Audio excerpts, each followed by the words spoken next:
There's this whole wave now of like a new wave of American hardcore death metal guys are providing an avenue for you to legally spin kick to blast beats. Bands like us, people like us, like this is who we are. Well, that's why we're here.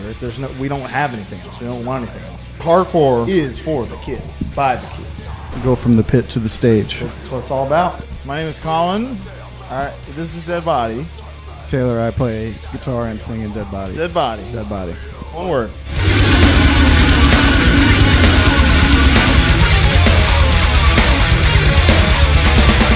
A lot more people. I would say there's like triple the people.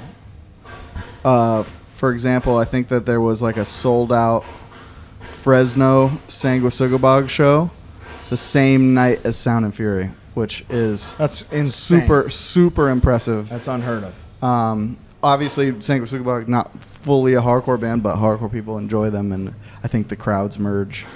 The overall saturation of people who are excited to be there and not going out of necessity or feeling it's a chore. People who are so excited to spin kick. There's so many. Finally. More than ever. And spin kicking at death metal shows, which is why we can exist. That is straight it was up, like it was like kind of perfect timing. There's this whole wave now of there's like a new wave of American hardcore death metal guys where when we grew up listening to stuff like Suffocation and Dying Fetus, they have these big mosh parts where you're sitting there thinking like, do they know? They know. Do they know what I want? It's for windmills. It is for that, but like who they're playing to doesn't want that. But us, they want to the walk royal in a us, circle. Sanguisugabog, Cruelty, Gates to Hell, Vomit Forth, Deadbody, are providing an avenue for you to legally spin kick to blast beats. Finally. Right. Legally. And illegally. It was the escape from everything else in the world that sucks, which is everything else in the world. So that's why I think people are so confused when people get into hardcore and in their 20s and 30s.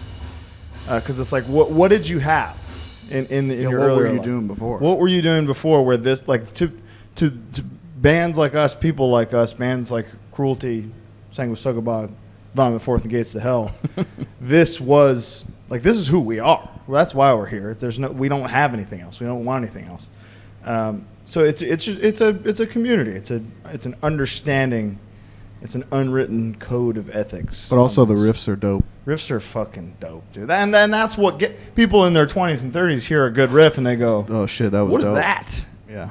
And then don't necessarily subscribe or understand the communal ethos of it all. But we're hoping that people like you, people like me, we're here to guide them in the right direction. Because he's a young man and he's crushing. He's here. Look at this. Hardcore in itself is for the kids, by the kids. Yeah. I think part of it is not being mainstream, that you can connect to it directly, that you can go talk to Devin from Sanguisugabog or Kane from Vomit Forth or what's the singer? Or Ryan from Gates or to Ryan Hell, from Gates or to Zuma Hell, from Cruelty, or Taylor from Deadbody. Any of them are They're accessible. just walking around, just a couple of guys, and at the movies and shit. That like it's nobody's a celebrity, so it's like this just like playground of dope ass shit that anybody can get to. For example, when I was a young lad, your age, a young spin kicker, no camera yet, no nothing, no microphone, Scott Vogel embraced me as a child and just told me about bands. You should frame that differently. What? Embraced you as a child? Not physically, spiritually. Where he would just grab me, he would just at a show be like, "Have you heard Dying Breed?" And I'd be like, "No," and he'd be like, "There's one." Just teaching. It's the one genre of music where the guy in the band on the stage can just be your friend if you stick around long enough and you don't act like a shithead and contribute in some way. Everybody gives back in some way eventually, be it with riffs or video production or blood, teeth, cotton. Buying merch, coming to the show is plenty. That's number one. That's plenty. Nothing else matters. Yeah. But everybody seemingly wants to do more. And they hold it to a standard. fucking A.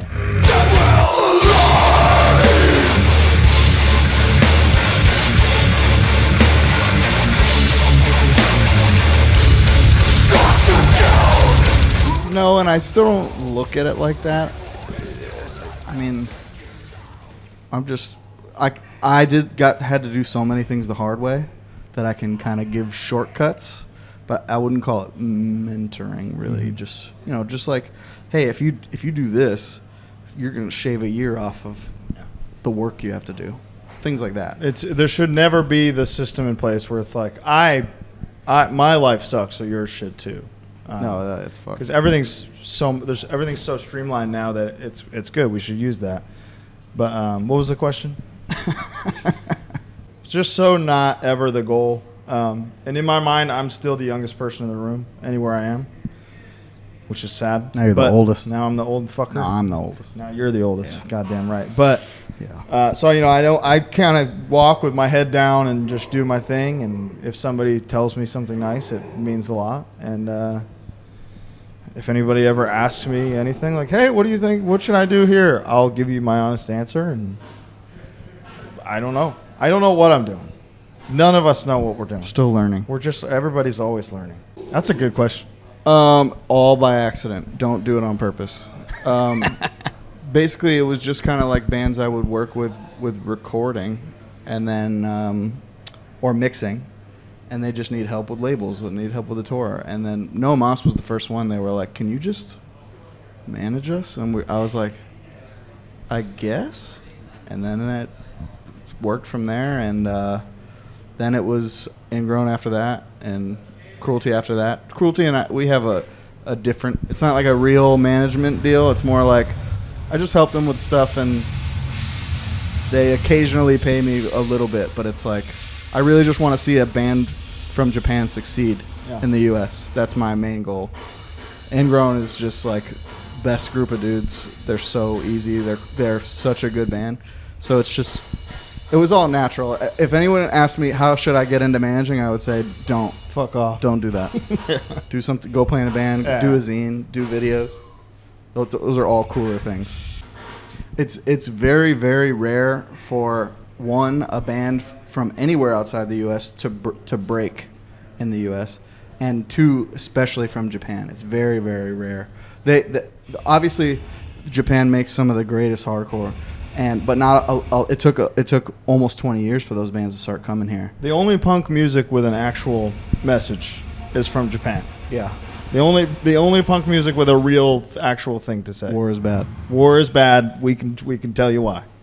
And and it's just, and that's some of my favorite music in the world, and Cruelty is one of just them existing was so cool to me. They're so good. There's such a crazy blend of shit. They're basically fucking corrupted and irate smashed together. It's unheard of. So I just love seeing it happen, and I wish it could happen more. Also an accident.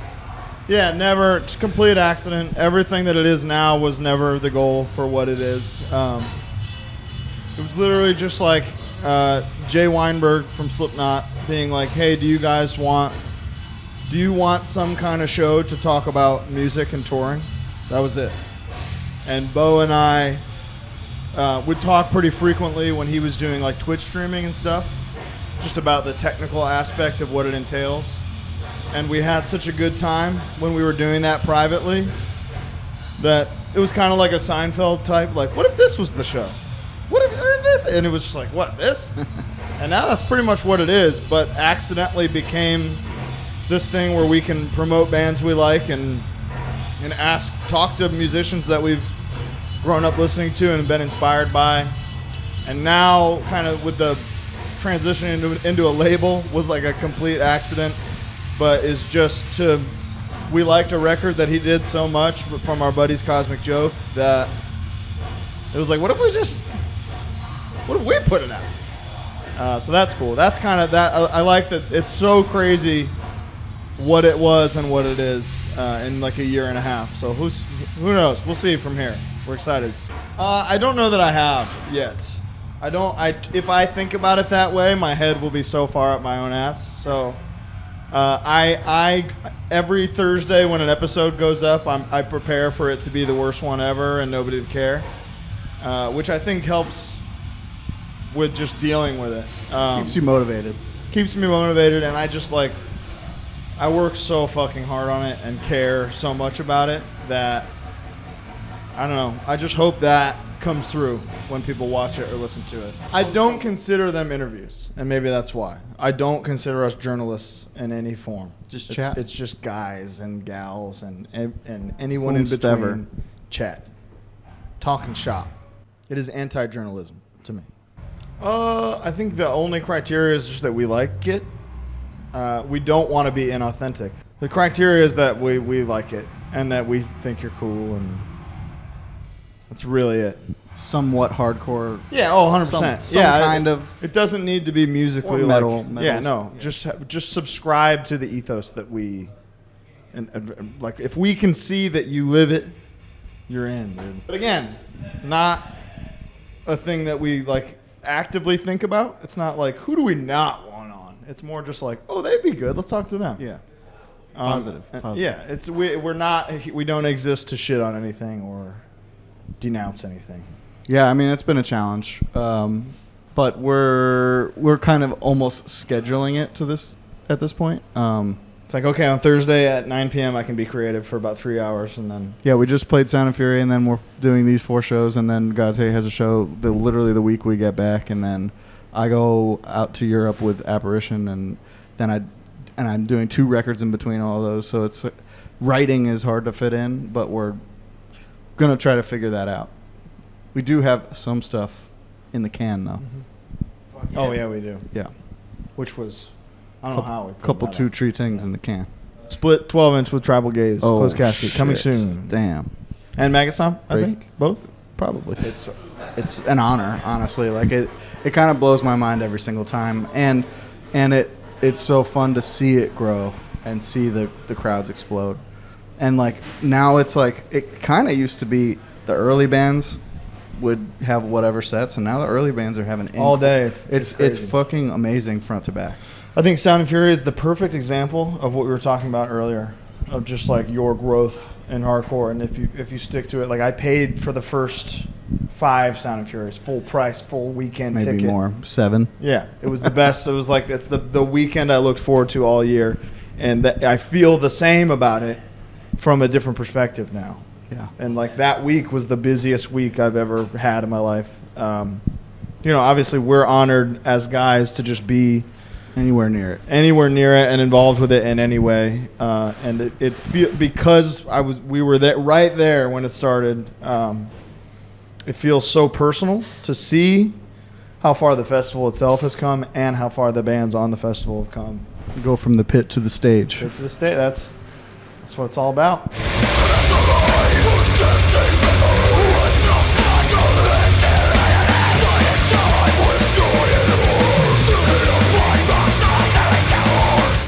Don't stop showing up. Don't expect anything. Yeah. Work for it. Those are good. You're going to eat shit for a long time. Maybe. Some bands get real lucky, but like as a band, as a zine, as a video guy, as anything, you're going to be in the trenches for a while. You're going to be in the mud, and then one day you're going to get real clean. You're going to do so well if you just don't be a dick. Don't harass women. Leave people alone. It's pretty easy. Do your thing. thing. It's kind of also just like being a person. If you get hit, don't worry about it. Oh, yeah, it's fine.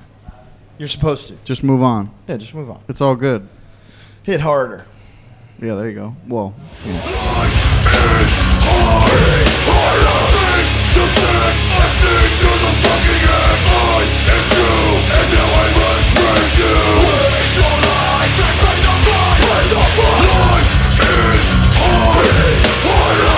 I think the coolest part about this question is that there is no such thing as a key element to a heavy song.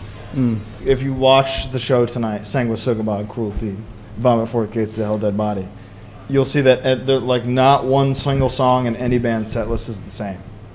They all have these different codes, but big pit, Need a good payoff. big pit, big payoff. You got a reason to make it to the end. To me, is like the only criteria. Payoff can be a blast, though. Absolutely. Payoff could be anything that feels like, ooh, I waited for I this. love a build up to a fast part. Yeah, it's incredible. Oh, when you pull that off. So just give me a reason to get to the end. Then there's those 10-minute Doom songs that just got that one hard ass riff in the middle, That's and you're all like, it takes. oh shit. Then Or a it's sick okay. melody, Yeah, even. huge. You could go any direction. You gotta like. There's great bands with great songs with no parts. So you gotta like parts exist for moments. Moments are good. Create a moment in the song. Stop. Let it breathe. Let it build, and then let it rock, and then keep going. Get me to the end. So that when it ends, I go, That was it. I gotta hear that again. Yeah. Because if I don't want to hear it again, what's the point? Immediately after. It's a good feeling.